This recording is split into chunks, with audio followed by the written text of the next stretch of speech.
Abaya Hawa, Ishaya Hawasay, ang may likha ng ating buhay. Abaya Hawa. Ngayon, ito ngayon. Bakit ang pangalan ni Jacob ay pinalitan ng pangalang Israel? Bakit?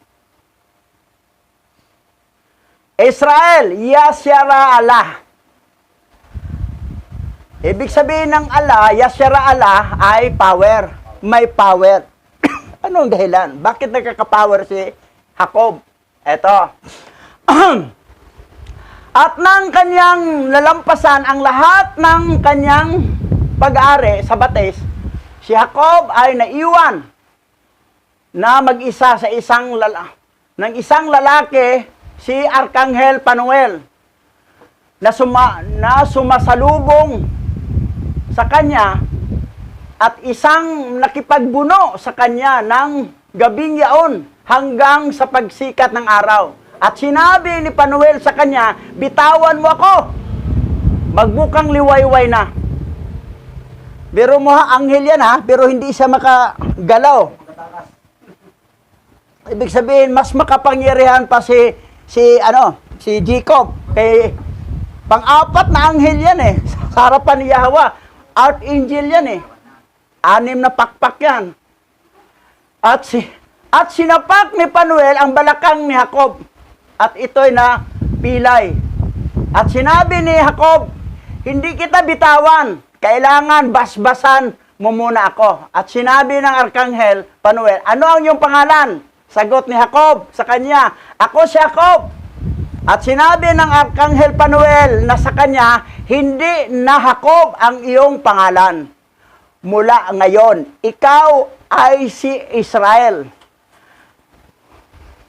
Ang bago mong pangalan. Dahil nakipagbuno ka kay Alahayam at sa mga tao at ikaw ang nagtagumpay. At pagkatapos binasbasan, binitawan niya ang Arkanghel Panuel. Binitawan na kita. Basbasan mo na ako. Ngayon, pangalan niya Israel na.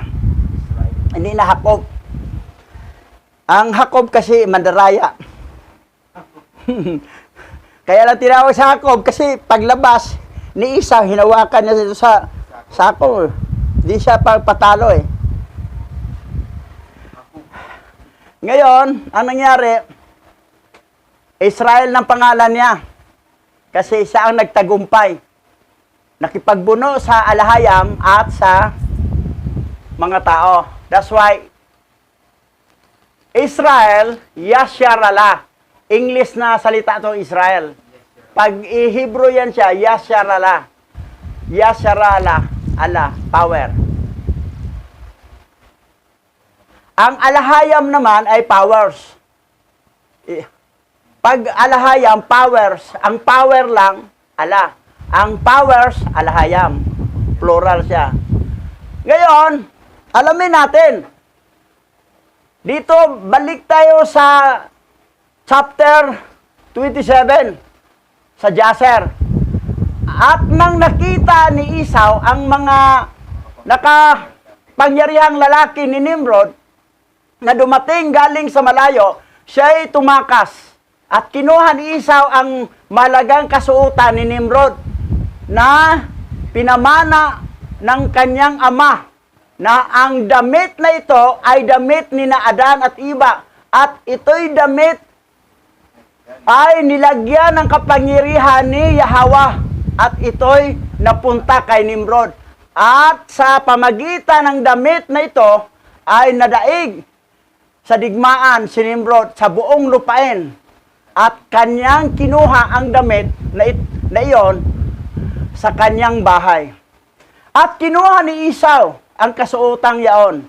At tumakbo sa bayan dahil sa mga tauhan ni Nimrod. At siya ay naparoon sa kanilang bahay na pagod na nakipaglaban at kanyang nilapitan ang kanyang kapatid na si Jacob at naupo sa harap niya. So, nakaisaw na ang damit. At sinabi niya sa kanyang kapatid na si Jacob, masdan mo, ako ay mamatay sa sobrang gutom sa araw na ito. Bigyan mo ako ng pagkain na niluluto mo. Kung gayon, ibibigay ko sa iyo ang aking pagkapanganay. Yun ba'y sinabi niyang dinaya siya? Sinungaling nga eh. Pare sila ni Laban, sinungaling. At si Jacob ay kumilos na may katalinuhan. Wise, matalino lang talaga si Jacob. Ay Esau. Sa bagay na ito. At pinagbili ni Esau ang kanyang pagkapanganay kay Jacob. At ang damit na galing kay Nimrod sapagkat ito'y ginawa ni Yahweh. Kasi dahil mapangalan siyang Israel. Yasharala. Yasharala. Dahil yung damit na yon. So, ang mga remnant Hebrew Israelite, tayo, may dala talaga tayong power. May power talaga tayo.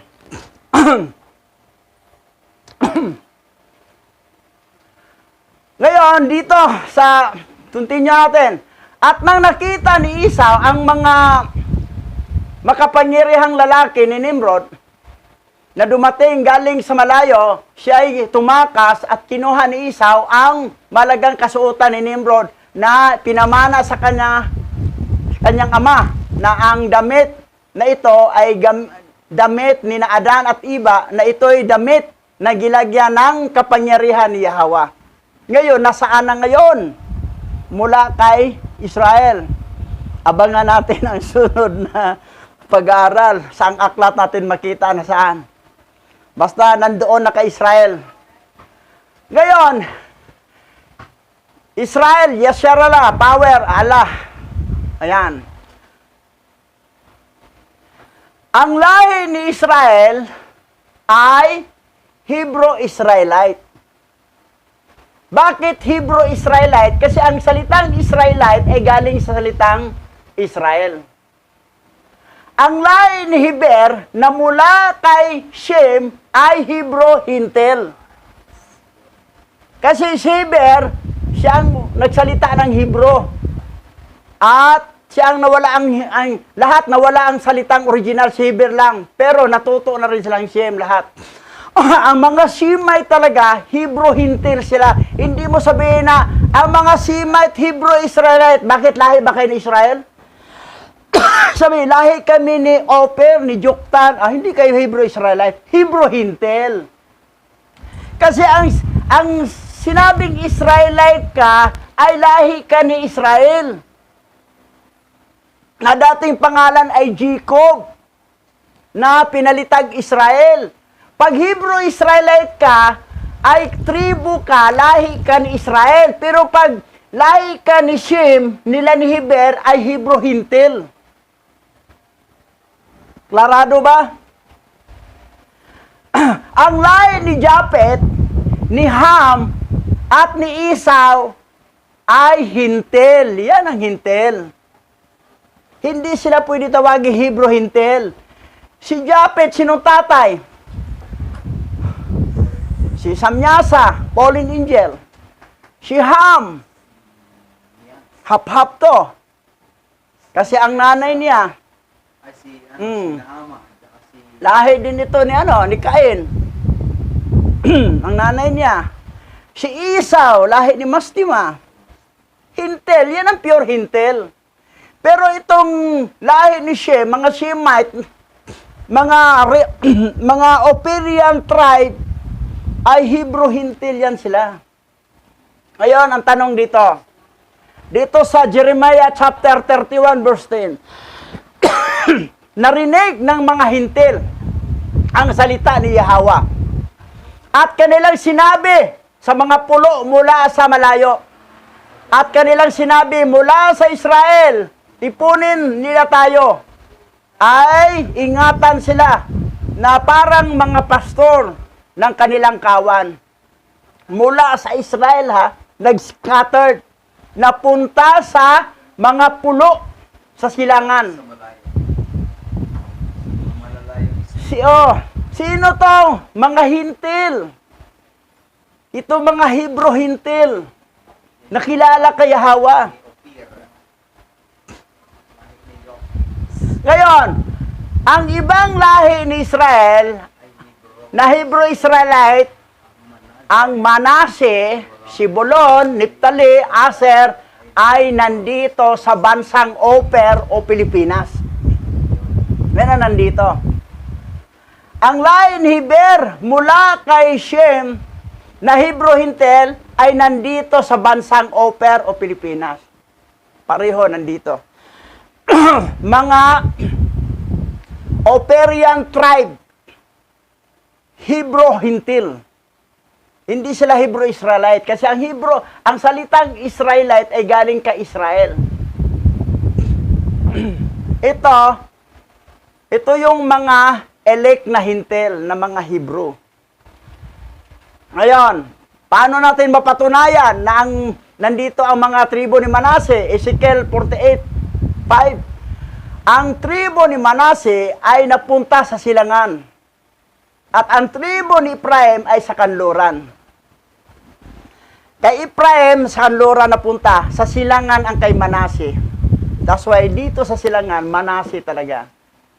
Isaiah 24:15. Sa makatuwid, sa silangan, ang mga pulo ng dagat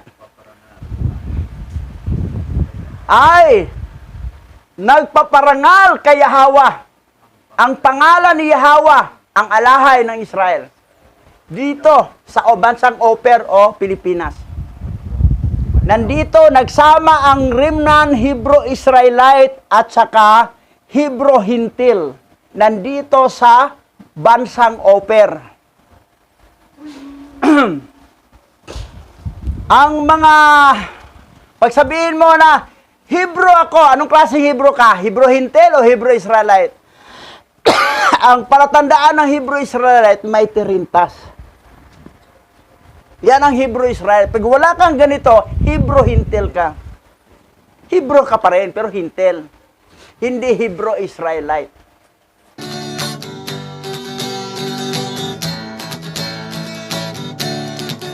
Aba Yahweh, siya Yahweh say, ang may likha ng ating buhay. Aba Yahweh,